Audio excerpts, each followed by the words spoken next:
अस्सलाम वालेकुम। आपको आज के प्रोग्राम में खुशामदीद। हुकूमत और तहरीक इंसाफ के दरमियान मुज़ाकरात के हवाले से आज बड़ी अहम पेशरफ्त सामने आई है। एक तरफ तो हुकूमत और पाकिस्तान तहरीक इंसाफ की मुज़ाकराती कमेटियों के दरमियान तीसरा जो दौर है वो पार्लियामेंट हाउस में हो, लेकिन दूसरी तरफ कुछ और अहम मुलाकातों का भी जिक्र हो रहा है जो कि आर्मी चीफ और चेयरमैन पाकिस्तान तहरीक इंसाफ बैरिस्टर गौहर और वजीर आला KP अली अमीन गंडापुर के दरमियान हुई। अब ये जो मुज़ाकरात है उनके हवाले से इस सवालात उठ रहे हैं कि क्या मुज़ाकरात का एक ही चैनल है या और चैनल भी इस्तेमाल किए जा रहे हैं। हुकूमत और पाकिस्तान तहरीक इंसाफ की जो मुज़ाकराती कमेटियों के दरमियान जो तीसरा दौर है, पाकिस्तान तहरीक इंसाफ ने अपना जो है वो चार्टर ऑफ डिमांड तहरीरी शक्ल में पेश कर दिया, जो कि 2 नुकात और 3 सफ़हात पर मुश्तमिल है। अपोजिशन लीडर उमर अयूब ने जो तहरीरी मुतालबात हैं उन्हें जो है वो कमेटी इजलास में जो है वो पढ़कर सुनाया। इस चार्टर ऑफ डिमांड के मुताबिक तहरीक इंसाफ ने हुकूमत से कमीशन ऑफ इंक्वायरी एक्ट 2017 के तहत कमीशन बनाने का मुतालबा किया। इसके अलावा इसमें कहा गया है कि हुकूमत 2 अलग अलग कमीशन बनाए। दोनों कमीशन चीफ जस्टिस या सुप्रीम कोर्ट के 3 हाजिर सर्विस जजेस पर मुश्तमिल होंगे। हुकूमत 7 रोज के अंदर यह कमीशन कायम करे। मतन के मुताबिक मजीद मुतालबा यह भी किया गया है कि 26 नवंबर का जो कमीशन है वो 24 से 27 नवंबर को इस्लामाबाद में पेश आने वाले वाकयात की तहकीकात करे। पाकिस्तान तहरीक इंसाफ वफाकी हुकूमत, पंजाब, सिंध और बलूचिस्तान की हुकूमतों से यह भी मुतालबा करती है कि वो कानून के मुताबिक तमाम सियासी कैदियों की जमानत या उनकी सजा के मुअत्तल करने के अहकामात की हिमायत करें। अब मुज़ाकराती कमेटी के इजलास के बाद स्पीकर कौमी असम्बली अयाज सादिक ने कहा कि आज भी मुलाकात काफी खुशगवार माहौल में हुई। इरफान ने मीडिया से गुफ्तगू में एलामिया भी पढ़कर सुनाया। ने डिमांड की कि उनके लीडर से एक और मुलाकात का अरेंजमेंट किया जाए, जो गवर्नमेंट की साइड ने जिसको सराहा और उन्होंने कहा कि हम रास्ता बनाने की कोशिश करते हैं। मुज़ाकरात ठीक सिमत में जा रहे हैं, इसमें कोई तशवीश किसी को नहीं होनी चाहिए। लेकिन दूसरी तरफ इसके बाद एक और प्रेस कॉन्फ्रेंस भी हुई जो वजीर आजम के मुशीर राना सनाउल्लाह ने की, और उसमें उन्होंने कहा कि पाकिस्तान तहरीक इंसाफ का चार्टर ऑफ डिमांड झूठ के सिवा कुछ नहीं, उनका जवाब बनता ही नहीं, उनके पास प्रोपेगेंडा के अलावा और कुछ नहीं है। सेनेटर इरफान सदीकी ने भी कहा कि PTI के मुतालबात कम और चार्जशीट ज्यादा है। इससे पहले वफाकी वजीर इत्तलात और नशरियात अता तारड़ ने प्रेस कॉन्फ्रेंस भी की थी, जिसमें पाकिस्तान तहरीक इंसाफ को तनकीद का निशाना बनाया था। सुन्नी इत्तेहाद कौंसिल के सरबराह साहिबजादा हामिद रजा ने इस प्रेस कॉन्फ्रेंस पर रद्दअमल देते ये कहा है कि इस प्रेस कॉन्फ्रेंस का हकायक से दूर दूर तक कोई ताल्लुक नहीं और ये फ्रस्ट्रेशन पर मबनी प्रेस कॉन्फ्रेंस थी। तो अब दूसरी तरफ जो बैकडोर चैनल से मुज़ाकरात के हवाले से अब पाकिस्तान तहरीक इंसाफ खुद मान रही है। वजीर आला खैबर पख्तूनख्वा अली अमीन गंडापुर ने बैकडोर राब्तों की जो है वो तस्दीक की है। राब्ते जाहिर बातें हैं, मेरे तो ऑफिशियल भी होते हैं और ऑफिशियल में भी मैं सारी बार पार्टी का मौक़िफ़, अपने जो पार्टी के लीडर है इमरान खान साहब का मौक़िफ़, जो हालात चल रहे हैं उनका जिक्र करता रहता हूँ। बात उसमें होती है, डिबेट होती है, कभी कभी हीटेड डिबेट भी होती है। तो सारी बात जब बातचीत होती है तो हम सियासी लोग हैं, अपने जो हमारे रिजर्वेशन हैं हम वो पेश। दूसरी तरफ इमरान खान ने भी बैरिस्टर गौहर की आर्मी चीफ से मुलाकात की तस्दीक की है और कहा है कि आर्मी चीफ से मुलाकात खुश आइंद बात है। अगर कोई बातचीत शुरू हुई है तो ये खुश आइंद है। हम चाह रहे थे कि मुज़ाकरात हों। जबकि चेयरमैन PTI बैरिस्टर गौहर ने भी कहा कि मैं और वजीर आला खैबर पख्तूनख्वा अली अमीन गंडापुर दोनों आर्मी चीफ से मिले और अपना सारा मामला उनके सामने रख दिया है। अब ये जो दोनों तरफ मामलात चल रहे हैं, मुलाकातों का सिलसिला और फिर उसके बाद ये जो मुज़ाकरात का दौर है, इस पर पाकिस्तान तहरीक इंसाफ इस मामले को किस तरह से देखती है, इस पर बात करने के लिए अली मोहम्मद खान साहब मेरे इस वक्त जो है वो मौजूद हैं। पाकिस्तान तहरीक इंसाफ के सीनियर रहनुमा हैं, उनसे इस पर जो है वो उनकी राय जानते हैं। बहुत शुक्रिया अली मोहम्मद खान साहब आपके वक्त का। अली मोहम्मद खान साहब, एक तो आज ये मुज़ाकरात के हवाले से बड़े मिक्स सिग्नल्स जो है वो मिल रहे हैं। एक तरफ मुज़ाकरात का दौर है और फिर दूसरी तरफ एक और मुलाकात की खबरें आती हैं। फिर लेकिन जो मुज़ाकरात हुए उसके ऊपर हुकूमती प्रेस कॉन्फ्रेंस है और फिर पाकिस्तान तहरीक इंसाफ का जवाब है। तो फिर क्या ये समझा जाए, इससे आपको क्या नतीजा अखज़ आप करते हैं कि मुज़ाकरात आगे अच्छी तरह से बढ़े हैं या कोई मुश्किल है उनमें? बहुत बहुत शुक्रिया। बिस्मिल्लाहिर्रहमानिर्रहीम। अल्लाहुम्मा सल्ली अला मुहम्मद व अला आलिहि व अस्हाबिहि वसल्लम। देखें, मुज़ाकरात की कामयाबी या मुज़ाकरात की कामयाबी तक का जो सफर है उसमें ना स्मूथ होना था और ना वो स्मूथ है। अगर मैं ये कहूं कि बहुत ही कोई आइडियल माहौल है और बेहतरीन तरीके से चल रहा है तो वो भी शायद सच नहीं होगा। लेकिन अगर हम ये कहें कि कुछ भी नहीं है और मुज़ाकरात बंद खत्म होने जा रहे हैं या कोई डेवलपमेंट नहीं हुई तो वो गलत इसलिए होगा कि आप फौरी तौर पे मैक्सिमम जहन में रख के उसको नहीं सोचते कि ये सारा कुछ ऐसा हो क्यों नहीं गया। सारी जो मुश्किलात होती हैं उसको हल होने में थोड़ा सा वक्त लगता है, उस तक पहुंचना ही असल कामयाबी है, असल अचीवमेंट है कि आप उन मुश्किल अहदाफ तक पहुंचें। जिस तरह अब हमने मुतालबात पेश किए हैं हुकूमत की तरफ से खिलाफ तवक्को, मैं कहूंगा ये रिएक्शन खिलाफ तवक्को नहीं है, लेकिन जिनकी तरफ से आया है मेरे लिए थोड़ा सा खिलाफ तवक्को इसलिए है कि मुज़ाकराती जो अमल जब से शुरू हुआ है उसमें राना सनाउल्लाह साहब ने बड़ा बैलेंस्ड व्यू रखा है। तो आज थोड़ा मेरी राय है कि थोड़ा सा उन्होंने ओवर रिएक्ट किया है, क्योंकि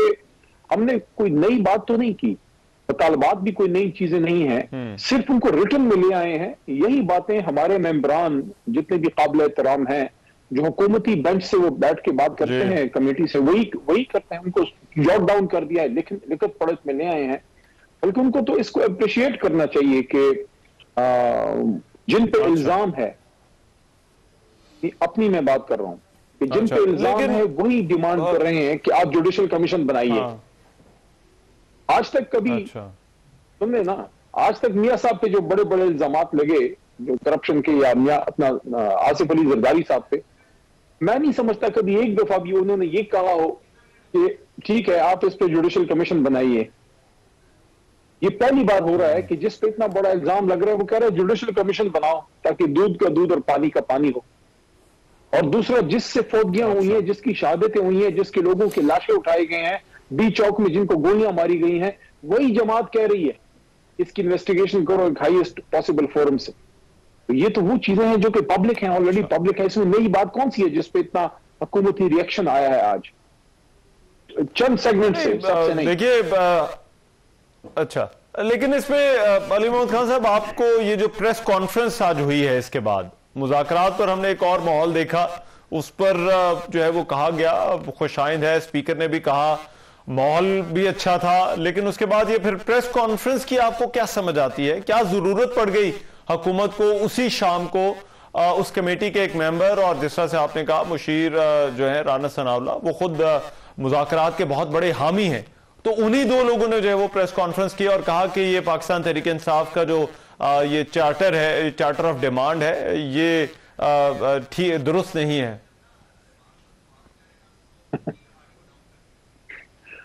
हम जब बचपन में जब हम बहुत छोटे थे ना तो फोन तो होता नहीं था, तो वो एक माचिस की तीनी डब्बी के साथ एक तार लगा के दोनों सिरों पे होता था। आजकल के बच्चों को नहीं पता, हम वो कान से लगा के बात करते तो इसी तरह कुछ तारें इस्लामाबाद से बाहर भी जाती हैं, लाहौर जाती हैं, कुछ रावलपिंडी जाती हैं, कहीं कुछ उधर जाती हैं, कुछ उधर जाती हैं। तो अब ये नहीं पता कि कौन सी तार खींची गई है, कि अचानक क्या हो गया है। हो सकता है लाहौर से कोई तार मार, लेकिन तारें तो आपने तारें तो आपने वो भी मिलाई हुई हैं। इसीलिए तो लग रहा है, मुझे लग ये रहा है कि ये तार कोई लाहौर से खींची गई है। हो सकता है जाती उमरा से खींची गई हो, क्योंकि फॉर्म 47 वालों को जल्दी से अपनी लरसती और हिलती हुई कुर्सी की फिक्र पड़ जाती है कि कोई हमारे ही सर पे ना आ पड़े, क्योंकि इतना तो यार लोगों को पता है अच्छा कि वोट शोट तो लिया कोई नहीं है। फॉर्म 47 की बेबरकती से आए हैं, बरकत का लफ्ज़ यूज नहीं कहूंगा, फॉर्म 47 की बेबरकती से हम आए बैठे हैं, अवाम ने तो वोट दिया कोई नहीं है। तो ऐसा ना हो कि उधर से कोई तार शार कट जाए और वो जो कहते थे मरहूम कौसर मियादी साहब कि और लाइन कट गई, ऐसा ना हो और लाइन कट गई। हाँ जी, अच्छा, लेकिन इसमें ये जो चैनल्स की ना नी जर्क रिएक्शन आया है, जो कि वेल कैलकुलेटेड नहीं है रहमान साहब। देखिए मैं जो रिएक्शन आया है, अच्छा, इट इज नी जर्क। तो लगता है कि किसी को अचानक कोई जज्बाती सदमा हुआ है, कहीं लाहौर में, कहीं हो सकता है कि किसी और। अच्छा, तो और उसी वजह से जो है वो ये प्रेस कॉन्फ्रेंस है। लेकिन ये जो मुलाकात जिसका जिक्र हो रहा है, अगरचे अब मैं जरा जब मुलाकात का जिक्र है, अब इसको एक तरफ तो कहा जा रहा है कि ये सियाको सबाक से हटकर इस मुलाकात पर जो है वो इसको पेश किया जा रहा है, लेकिन दूसरी तरफ पीटीआई खुद मान रही है कि ये मुलाकात हुई है। तो मुलाकात, आपको क्या लगता है कि ये मुलाकात इन मुज़ाकरात के नतीजे में हुई है या इन मुज़ाकरात का एक मुतबादिल है जो हुकूमत के साथ जो है वो हो रहे हैं? इसको किस तरह से देखा जाना चाहिए, इस मुलाकात को, पेशावर वाली मुलाकात को? मेरा नहीं ख्याल कि it should be blown out of proportion. एक सिक्योरिटी सिचुएशन पे वहां एक मीटिंग हुई जिसमें हमारे चेयरमैन भी तशरीफ ले गए, मोहतरम बैरिस्टर गौर साहब। और गौर साहब ने आज बिल्कुल मेरे राइट पे खड़े थे जब उन्होंने ये बात की। उन्होंने कहा, और वो हकीकतन what he was saying it was the truth, कि वो कहते हैं कि मैं वही बात करता हूं जिसकी मुझे इमरान खान साहब इजाजत देते हैं। तो आज जब खान साहब ने खुद इसको अप्रिशिएट किया कि गौर साहब मिले हैं आर्मी चीफ से, तो उसके बाद ही उन्होंने उस न्यूज को ब्रेक किया, अदरवाइज तब तक वो बात नहीं कर रहे थे। तो मेरा नहीं ख्याल कि कोई वहां कोई लंबी चौड़ी कोई सियासी गुफ्तगू हुई होगी, बस सिक्योरिटी सिचुएशन पे बात हुई होगी। और जब आप बैठते हैं तो ज़ाहिर 2-4 बातें और भी कर लेते हैं, लेकिन मेरा ख्याल इसको कोई बड़ा सियासी रंग नहीं देना चाहिए। एक अच्छी डेवलपमेंट है, मुलाकात होनी चाहिए। एक आर्मी चीफ की अगर मुल्क की सबसे बड़ी जमात के चेयरमैन से मुलाकात हुई है, उसको पॉजिटिव नजर से देखना चाहिए, सियासी रंग देने की बजाय मेरे ख्याल में उसको उस पर्सपेक्टिव में देखें जिस पर्सपेक्टिव में ये सारी मुलाकातें पेशावर में हुई हैं, और वो है खैबर पख्तूनख्वा की सिक्योरिटी सिचुएशन बिलखुसूस और मुल्क की सिक्योरिटी सिचुएशन बिलउमूम। हाँ, अच्छा। और अली मोहम्मद खान साहब, ये जो अमेरिका के सदर की हलफ बर्दारी की तकरीब है, उससे पाकिस्तान तहरीक इंसाफ ने कहा है कि हमें दावतनामे मिले हैं। एक तो सलमान अकरम राजा ने आज कहा कि हम नहीं जा रहे लेकिन हमारे लोग जा रहे हैं, तो हमें ये नहीं पता कि इस बयान का जो है वो क्या मतलब है। लेकिन क्या वाकई कोई तवक्कुआत, एक्सपेक्टेशंस पाकिस्तान तहरीक इंसाफ की है इस हलफ बर्दारी से, और इसके नतीजे में ये जो ट्रांजिशन अमेरिका में होने जा रही है? जब भी चेंज ऑफ गार्ड होता है, पॉलिसी शिफ्ट होता है। रियासत की पॉलिसी में मेजर शिफ्ट तो नहीं होता, रियासती शिफ्ट पॉलिसी में होने में कोई दहाइयां लगती हैं, लेकिन जो आप उसको ये कह सकते हैं कि 5 साल या 4 साल जो एक पॉलिसियां होती हैं, जो आप उसको एक टैक्टिकल शिफ्ट कह सकते हैं। स्ट्रेटेजिक शिफ्ट तो तभी होगा जब वो कांग्रेस और हाउस ऑफ रिप्रेजेंटेटिव और सब मिलकर एक पॉलिसी चेंज वो होती है। लेकिन अमेरिकन प्रेसिडेंट का बदलना एक बहुत बड़ी खबर होती है, और अमेरिका वो मुमालिक में से है जहां प्रेसिडेंट का बदलना एक बहुत बड़ा फैक्टर होता है। एक खासकर जब प्रेसिडेंट दूसरी जमात से आ जाए, क्योंकि रिपब्लिकन रिप्लेस करें डेमोक्रेट्स को, तो वो मुल्क ऐसा नहीं है। देखें, हर मुल्क में एस्टैब्लिशमेंट भी होती है, उनकी डीप स्टेट भी होती है, उनकी अपनी रियासती पॉलिसियां भी होती हैं, लेकिन अमेरिका उन मुमालिक में से है जहां पॉलिटिकल लीडरशिप की बहुत बड़ी से है। ये तो उनके आने से चेंज होगा। इमरान खान साहब ने इस पे मैं समझता हूं कि हमारी जमात की हद तक, जितना मैं समझता हूं कि एक पॉलिसी गाइडलाइन दी है, और वो यही है कि जब उनको ट्रंप के जीतने की खबर दी गई, by chance I was there, आपको इसका पता है कि प्रोग्राम में 2-3 दफा बात मैं कर चुका हूं। तो खान साहब से पूछा गया, अच्छा आपके जो फील्ड के लोग हैं तो थोड़े बहुत शरारती ना, तो उन्होंने पूछा खान साहब से कि खान साहब क्या ट्रंप कॉल करेगा, क्या ट्रंप कॉल करेगा इधर आपके लिए? तो खान साहब ने मुस्कुरा के ही कहा कि नहीं, मैं कोई ऐसी चीज एक्सपेक्ट नहीं करता। हमारी एक्सपेक्टेशन सिर्फ इतनी है कि बाइडेन एडमिनिस्ट्रेशन के मुकाबले में ट्रंप एडमिनिस्ट्रेशन का रवैया हमारे बारे में निस्बतन ज्यादा पॉजिटिव या न्यूट्रल होगा। That's the most. ये नहीं कि हम एक्सपेक्ट करें कि वहां से कोई कॉल आ जाएगी, कोई बड़ा कोई प्रेशर, और ना होना चाहिए, ना होना चाहिए। ठीक है, हम अपने मामलात हमें अपने मुल्क के अंदर खुद से हल करने चाहिए। ठीक है, राइट, बहुत शुक्रिया। अली मोहम्मद खान हमारे साथ मौजूद और बात कर रहे थे इन इश्यूज के हवाले से। प्रोग्राम में एक ब्रेक शामिल कर रहा हूं, वापस आ रहा हूं इस ब्रेक के बाद।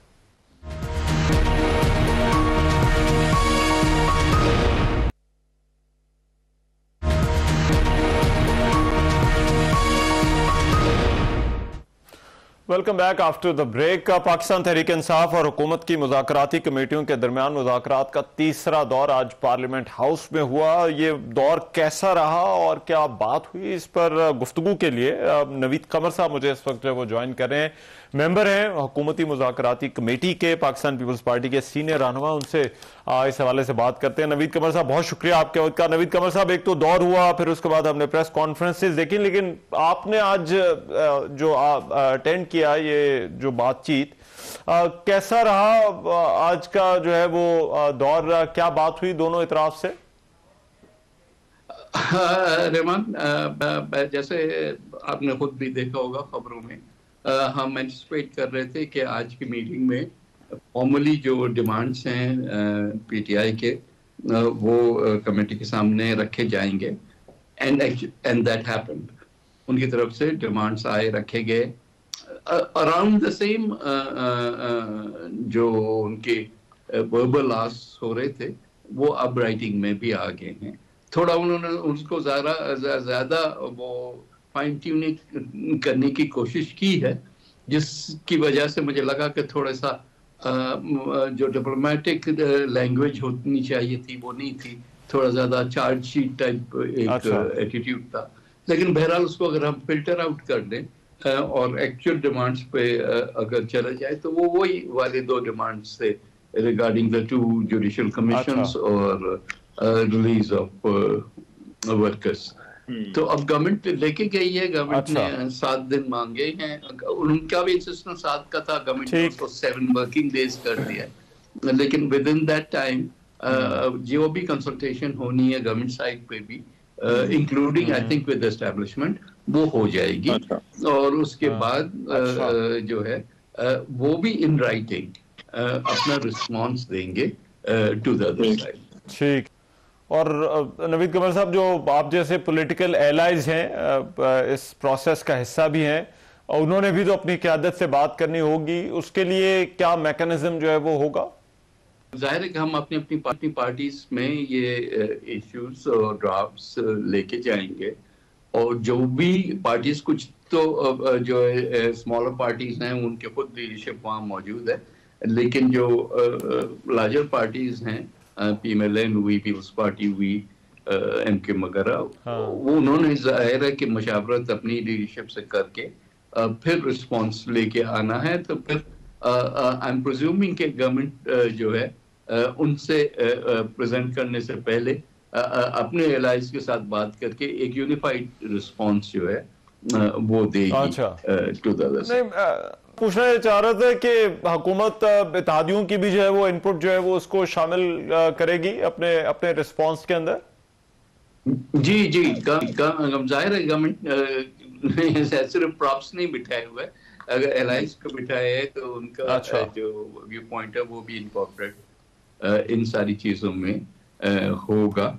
और रिस्पांस के लिए उन्होंने आज स्पीकर साहब ने कोई सब कमेटी भी बनानी थी, so I don't know if he announce that or not, but ताकि जिसमें सारी पार्टीज रिप्रेजेंटेड। अच्छा, अब नवीद कमर साहब, हुकूमत तो ये कह रही है कि वो जो 8 फरवरी वाला मुतालबा है उससे पाकिस्तान तहरीक इंसाफ दस्तबरदार हो गई है धांधली वाले इशू से। तो क्या पीटीआई ने ये कहा है कि यही 2 मुतालबात हैं, यही फाइनल जो है वो लिस्ट ऑफ डिमांड्स हैं उनकी तरफ से, या फिर इसमें कोई इजाफा भी हो सकता है? जिस तरह से पाकिस्तान तहरीक इंसाफ के अपने ही बाज लोगों ने कहा था कि ये पहली स्टेज है, इसके बाद और भी मुतालबात शामिल हो सकते हैं। विश लिस्ट तो बहुत बड़ी हो सकती है ना किसी साइड की, लेकिन जो हम अज्यूम ये कर रहे हैं कि पीटीआई की लीडरशिप के कंसेंट के साथ आज जो डिमांड्स दी गई हैं, those are the demands on which the committees will have to sit down. बाकी अगर कोई बाहर बैठ के ये भी कह दे कि जी इमरान खान साहब को कल वजीर आजम अनाउंस कर दो, तो वो तो उनकी मर्जी है ना, but that doesn't count. What counts is कि जो आपके सामने डॉक्यूमेंट है, I think it has to remain within that. और गवर्नमेंट का भी जो रिस्पॉन्स है वो भी डायरेक्ट हो और वो भी जो कन्फाइंड रहे और उसमें से दूसरे आस ना निकलना। ठीक है, right.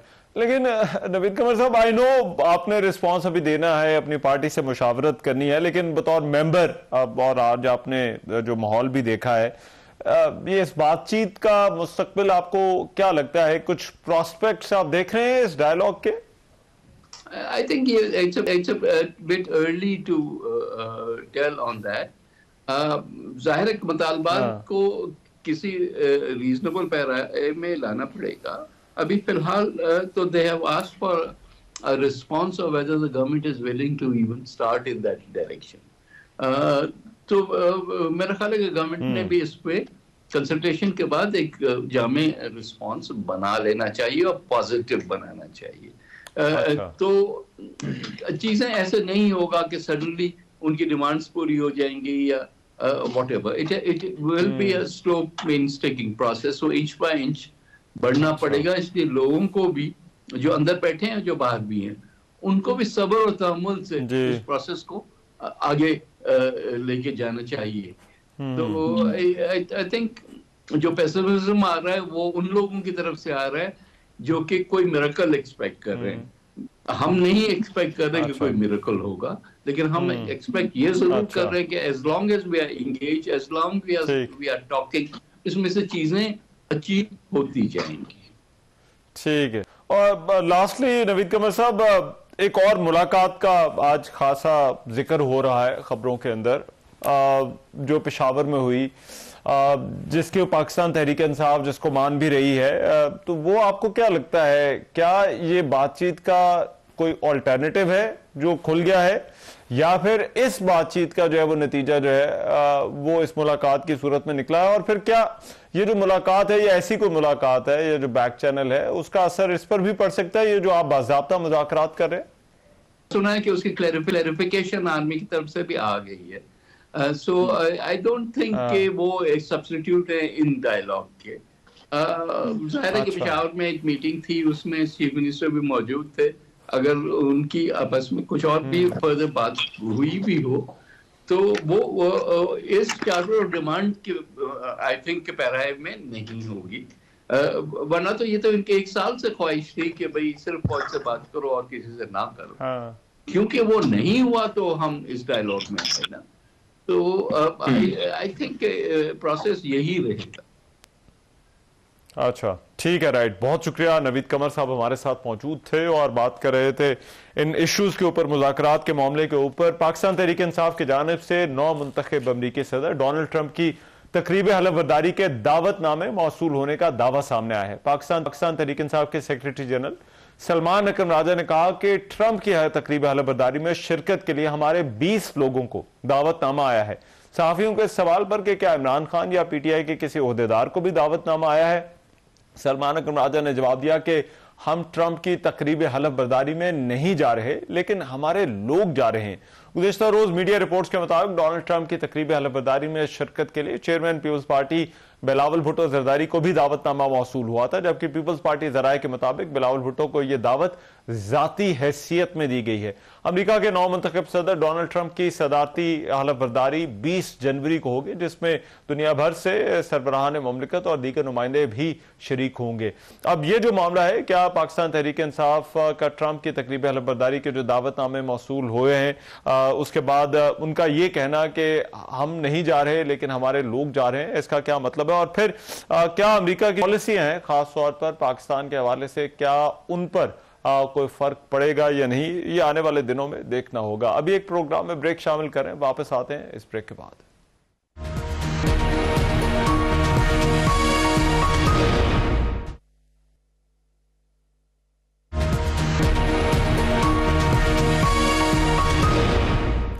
Welcome back after the break. Gaza में जंगबंदी मुआहदे के ऐलान के बावजूद इसराइल के मकबूजा पट्टी पर हमले नहीं रुक सके। ताज़ा हमलों में 73 फलस्तीनी शहीद हो गए हैं। गजा की सिविल डिफेंस एजेंसी के तर्जुमान ने बताया कि जंगबंदी के ऐलान के बावजूद ये हमले नहीं रुके।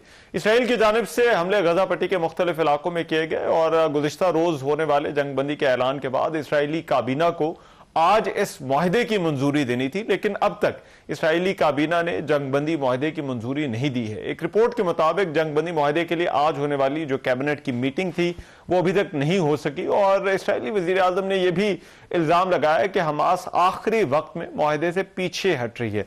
इससे पहले गुज़िश्ता रोज कतर के दारुल हुकूमत दोहा में वजीर आजम मोहम्मद बिन अब्दुर्रहमान बिन जासिम अस्सानी ने गजा जंगबंदी मुआहदा तय पाने का ऐलान किया था और कहा था कि जंगबंदी मुआहदा करवाने के लिए कतर, मिस्र और अमेरिका की कोशिशें कामयाब हो गई हैं। उन्होंने बताया था कि जंगबंदी का जो इतलाक है वो 19 जनवरी से होगा, जबकि हमास और इसराइल के साथ जंगबंदी के मराहिल पर अमल दरामद के हवाले से काम जारी है। कतरी वज़ीर-ए-आज़म ने यह भी कहा कि मुआहदे के पहले मरहले में इसराइली यरगमालियों और फलस्तीनी कैदियों की रिहाई होगी। हफ्तों की जो जंग बंदी है उस पर अमल दरामद 3 मराहिल में किया जाएगा। मरहलावार सिविलियन कैदियों का तबादला और जंग के खात्मे पर मुज़ाकरात होंगे। मुआहदे की तफसीलात बताते हुए उन्होंने मजीद कहा कि दूसरे मरहले में इसराइली फोर्स के कैदी हमास रिहा करेगी और गजा के अवामी मकामात से इसराइली फौज का इनखला होगा। तीसरे मरहले में इसराइली फोर्सेस का गजा से मुकम्मल इनखला होगा और गजा की तामीर नौ पर काम किया जाएगा। अब दूसरी तरफ यमन के हौसी बागियों ने भी इसराइल के खिलाफ हमले रोकने का ऐलान कर दिया है। उनके तर्जुमान ने कहा है कि वो इसराइल और हमास के दरमियान मुआहदे का एहतराम करेंगे और गजा पट्टी में जंग बंदी के बाद इसराइल पर मिसाइल और ड्रोन हमले बंद कर देंगे। अक़वाम मुत्तहिदा के सेक्रेटरी जनरल ने भी इस मुआहदे का खैर मकदम किया है। खित्ते की सूरत हाल पर ये जंग बंदी का जो मुआहदा है इसके क्या असरात होंगे, रुकावटें जो हैं वो क्या क्या आ सकती हैं, चैलेंजेस क्या हैं और फिर क्या ये देरपा होगा या नहीं, इस पर बात करने के लिए मेरे मंसूर जाफर साहब मौजूद हैं। सीनियर जर्नलिस्ट हैं, एडिटर हैं अल अरबिया उर्दू के। बहुत शुक्रिया मंसूर जाफर साहब आपके वक्त का। मंसूर जाफर साहब, सबसे पहले तो ये जो चैलेंजेस हैं ये आपको लगता है इस मुआहदे के जो सामने जो चैलेंजेस आ रहे हैं वो दूर हो जाएंगे और इतवार से जिस ये सीज फायर का ऐलान हुआ है ये हो जाएगा? यकीनन जी, ये एक बड़ी सफारती कामयाबी तो अपनी जगह है, जिसके नतीजे में मैं समझता हूँ फलस्तीनी अवाम को, खासतौर पर गजा के जो जंगज़दा अवाम है, उन्हें गुज़श्ता 15 महीनों से जिस आतिश व आहन की बारिश का सामना था उसमें एक लल पीरियड जो है वो तो आता दिखाई दे रहा है। लेकिन इसको किस तरीके से एक वायबल एग्रीमेंट बनाया जाए, किस तरीके से इसको उस मंतकी अंजाम तक ले जाया जाए जो कि गजा में होने वाली जो तबाही बर्बादी और उसके बाद गजा का जो इंतजामी कंट्रोल है वो किन फोर्सेस के हाथ में जाता है, वो मराहल अभी तय होना बाकी हैं। लेकिन आप अंदाजा इस बात से लगाइए कि जब से इस गजा जंगबंदी माहदे पर इसका ऐलान हुआ है उससे अब तक इसराइल ने तकरीबन 73 के करीब फलस्तीनियों को जो है वो शहीद कर दिया है। और अभी आज ताज़ा तरीन इतला ये है कि एक ऐसी जगह को निशाना बनाया गया इसराइली फौज की तरफ से कि जहां एक रिहाई के मरहले में जो फाइनलाइज होने वाले नाम थे वहां पे मौजूद एक इसराइली कैदी खातून जो है उसे भी गजंद पहुंचा है, अगरचे उसकी कोई फेट मालूम नहीं हो सकी। तो इसराइल तो खुद इस माहदे को सबताज करने के हवाले से एड़ी चोटी का जोर लगा रहा है। बुनियादी तौर पे ये बहाना ये किया जा रहा है कि हमास आखिरी वक्त में कुछ अमेंडमेंट्स करवाना चाह रही है। हकीकत ये है कि उनकी जो एक सो कॉल्ड किचन कैबिनेट है, वॉर कैबिनेट है, उसका इजलास इस वजह से नहीं मुनक्कद हो सका कि इस वक्त जो इंतहाई दाएं बाजू के तर्जुमान वो वज़रा जो है स्मोट्रिच और इतमार बिन गवीर, उन दोनों ने धमकी दी है कि अगर इस माहदे पर अमल दरामद किया गया तो वो हुकूमत से निकल जाएंगे। तो नेतन्याहू इस वक्त तक उन्हें काम और राम नहीं कर सके हैं। उनको खुश करने के लिए उनके ऑपोजिशन है। लेकिन इसमें मंसूर जाफर साहब ये बताइएगा, ये जो सालसी हुई है जिसमें कतर, मिस्र और अमेरिका शामिल हैं, इनकी क्या गारंटीज शामिल हैं और ये कितना सिग्निफिकेंट है कि कतर की तरफ से जो है वो इस मामले में जो है वो कतर और मिस्र की तरफ से इस मामले में सालसी की गई है? इसमें कोई शक नहीं जी कि इस वक्त इस माहदे का जो डिस्टिंक्ट फीचर है वो यही है कि माजी में जितने भी होने वाले सीजफायर माहदात थे उसमें कोई भी गारंटर नहीं बनता था। लेकिन इस बार अमेरिका ने थोड़ा सा दिल बड़ा करते हुए अपने साथ कतर और मिस्र को भी ये हौसला दिया है कि वो इस माहदे का गारंटर बने, क्योंकि इस माहदे को अगर कोई इन्फोर्स करवा सकता है तो वो कुव्वत यकीनन इस वक्त वो कुव्वत नाफिजा या कुव्वत फैसला इस वक्त अमेरिका के पास है, क्योंकि अमेरिका ही की शय पर और अमेरिका ही की प्लानिंग और मनसूबाबंदी और उसी के दिए गए गोला बारूद और असले की जो एक सप्लाई चेन थी उसी के नतीजे में ये जंग जो है इतनी तवालत अख्तियार कर गई। और माजी में जिस अंदाज से अमेरिका ने इस जंग को फैलने से रोकने के लिए कुछ ऐसे इकदाम किए कि जिसमें इसराइल को रफा का इलाका जो है उस पर बमबारी से रोका गया, और लेकिन इसराइल जब बाज नहीं आया तो उस वक्त अमेरिका ने दुनिया की आंखों में धूल झोंकने के लिए कुछ ऐसे बॉम्ब्स के जो ममनुआ बॉम्ब्स ख्याल किए जाते हैं वो डेंसली पॉपुलेटेड इलाकों में इस्तेमाल करना ममनू है, उनकी सप्लाई जो है वो वक्ती तौर पर रोक दी और दुनिया को ये बावर करवाया कि जैसे इस मामले में अमेरिका जो है। लेकिन दूसरी तरफ जो एक पॉलिटिकल और डिप्लोमेटिक सपोर्ट यूएन के प्लेटफॉर्म पे, चाहे वो करारदादों को वीटो करने की शक्ल में हो या खुद अरब ममालिक के साथ जो एक बैकडोर डिप्लोमेसी उनके साथ ताल्लुकात को नॉर्मलाइज, वो जारी और सारी रही। इसी से शय पाते हुए लेकिन इसमें एक चीज की जरा वजाहत कीजिएगा, मुझे आपके उस पर राय चाहिए। एक तो ये मुआहदा ऐसे वक्त में सामने आया है जब अमेरिका में ट्रांजिशन में महज 4 रोज बाकी हैं और एक आउटगोइंग एडमिनिस्ट्रेशन है जो इस मुआहदे को ब्रोकर कर रही है, जो इसकी गारंटर बन रही है। ये जो ट्रांजिशन है, आपके ख्याल में इसके बावजूद ये मुआहदा यूं का तू ही कायम रहेगा और इस पर अमल दरामद भी इसी तरह से होगा? देखिए जी, जहां तक तो मसला फलस्तीन और खासतौर पे जो इस ऑन गोइंग वार का ताल्लुक है, तो उसमें चाहे वो रिपब्लिकन्स हो या डेमोक्रेट्स हो, उनकी पॉलिसी यकसा है। उन्होंने अपनी एक लगी बंदी पॉलिसी जो है इसराइल के और खासतौर पे फलस्तीन के हवाले से मुतय्यन कर रखी है, इर्रिस्पेक्टिव ऑफ द फैक्ट कि वहां पे डोनाल्ड ट्रंप हुक्मरान है या जो बाइडेन हुक्मरान है। उनकी मिडिल ईस्ट के हवाले से और खासतौर पे मशरक़ वस्ता के इस हॉटस्पॉट के हवाले से पॉलिसी जो है वो एक ही है। और जहां तक डोनाल्ड ट्रंप का ताल्लुक है, तो वो तो इस दो रियासती हल के हवाले से कभी भी ऑन बोर्ड नहीं रहे। उन्होंने माजी में भी इसराइल के साथ ताल्लुकात को नॉर्मलाइजेशन के हवाले से जो है वो अपना एजेंडा बनाया। यही वजह है कि माजी में उनके दौर में अब्राहम नामी अकॉर्ड नामी जो माहिदात हुए, जिसके नतीजे में अरब दुनिया को इसराइल के साथ ताल्लुकात की उस हुनत के अंदर लाया गया, जिसमें खासतौर पर मुत्तहिदा अरब अमारात, मराकश, सूडान और दीगर ममालिक शामिल थे। और अब बहुत सारे ऐसे ममालिक जो हैं वो डोनाल्ड ट्रंप के इस दूसरे दौरे इक़्तिदार में कतार अंदर कतार आपको खड़े दिखाई देंगे कि किसी तरीके से इस जंगबंदी का ऊंट जो है वो किसी मंतकी करवट बैठे ताकि वो उस बैंड वैगन में सवार हो सके। लास्टली मैं एक और मामला जो आपसे मंसूर जाफर साहब जानना चाहता हूं, वो ये कि ये जो मरहलों की एक मरहले से दूसरे मरहले तक की ट्रांजिशन होगी इस सीज़फायर मुआहदे में, क्या उसका मॉनिटरिंग मैकेनिज्म कोई सामने आया है और ये किस तरह से इंश्योर किया जाएगा कि ये जो पीस एग्रीमेंट है या सीज फायर एग्रीमेंट है, ये पीस एग्रीमेंट में जो है वो बदल जाए? जी, इसमें कोई शक नहीं कि इसका एक पूरा मैकेनिज्म जो है, इसकी इंटीग्रिटी है, वो सारी की सारी तय की गई है इस अमन माहिदे के अंदर या सीज फायर माहिदे के अंदर। और माजी में भी आपको याद होगा जब पहले मरहले में यरगमालियों की रिहाई अमल में आई थी, तो उस वक्त भी हमास ने एक बहुत ही वेल प्लान जो स्ट्रेटेजी जो है वो चेक आउट की थी कि जिसमें इसराइल को और अमेरिका को इस बात का पाबंद बनाया गया था कि जब ये handing over of the prisoners जारी हो, उस वक्त अमेरिका का कोई सैटेलाइट उस इलाके में काम ना कर रहा हो और जितने भी ड्रोन्स हैं उनकी परवाजें और इस गजा की जो गजा को नो फ्लाई जोन करार दिया जाए, ताकि उस प्रोसेस के दौरान इसराइल को ऐसा एडवेंचर ना करे कि जिसके नतीजे में जो यरगमालियों की बाहिफाजत हैंडिंग ओवर जो है वो नामुमकिन बन सके। और उसमें वो किसी तीसरे फरीक पर एतमाद करने के लिए तैयार नहीं है, वो सिर्फ और सिर्फ बैनुल-अक़वामी रेड क्रॉस के जरिए इस सारे प्रोसेस को, तो अब भी ये जो माहिदे में तय पाया है उसमें बैनुल-अक़वामी रेड क्रॉस जो है वही इस डिलीवरी मैकेनिज्म को मॉनिटर भी करेगा और उसके साथ साथ उनके साथ एक फैसिलिटेटर का रोल भी अदा करेगा।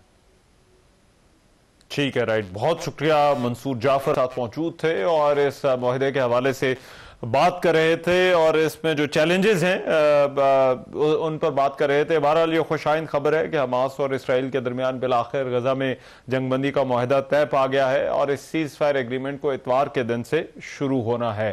प्रोग्राम एक ब्रेक, वापस आ रहे हैं इस ब्रेक के बाद।